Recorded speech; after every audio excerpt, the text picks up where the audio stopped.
महावितरण कंपनीकडून मार्च अखेर थकीत वीज बिलापोटी 10 अश्वशक्तीच्या वरील थकीत शेतकऱ्यांची वीज कनेक्शन तोडल्याने ऐन उन्हाळ्यात वीज पुरवठा खंडित होऊन पिके वाळू लागल्याने संतप्त स्वाभिमानी शेतकरी संघटनेच्या कार्यकर्त्यांनी जयसिंगपूर महावितरण कार्यालयावर धडक देऊन कार्यकारी अभियंता यांना जाब विचारत तातडीने कनेक्शन जोडून वीज पुरवठा सुरळीत करण्यास भाग पाडले।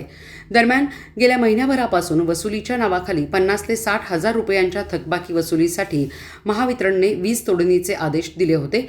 यामध्ये शेकडो शेतकऱ्यांची वीज तोडणी करण्यात आली।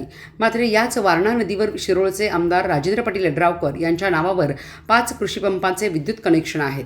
या 5 कनेक्शनचे मिळून जवळपास 31,66,110 रुपयांची थकबाकी असतानाही त्यांचे कनेक्शन कट न करता अद्यापपर्यंत चालू ठेवण्यात आल्याने लोकप्रतिनिधींना संरक्षण व शेतकऱ्यांवर कारवाई करण्यात आल्याने परिसरातील शेतकरी संतप्त झाले होते। महावितरण कंपनीच्या कर्मचाऱ्यांनी दानोळी, कोथळी, उमळवाड या गावासह वारणा व कृष्णा नदीकाठच्या शेतकऱ्यांची 10 HP वरील सर्व कनेक्शन कट करून विद्युत पुरवठा खंडित केला आहे। सध्या उन्हाचा तीव्रता वाढल्याने ऊस पिकासह भाजीपाला व अन्य पिकांना पाण्याची तीव्र टंचाई निर्माण झाल्याने पिके करपू लागली आहेत।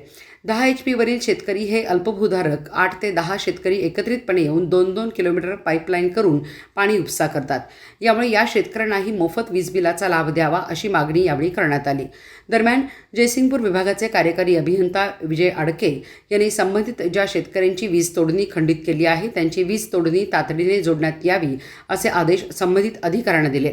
यावेळी स्वाभिमानी शेतकरी संघटनेचे जिल्हा उपाध्यक्ष राम शिंदे, महादेवराव धनवडे, धनगोंडा पाटील, शरद कांबळे, श्रीकांत पाटील, शीतल बोरगावे, अजित आलमाने, प्रकाश भोकरे, विजय चिवटे, गौतम इंगळे, संतोष उपाध्ये, राहुल पाटील यांच्यासह परिसरातील शेतकरी मोठ्या संख्येने उपस्थित होते।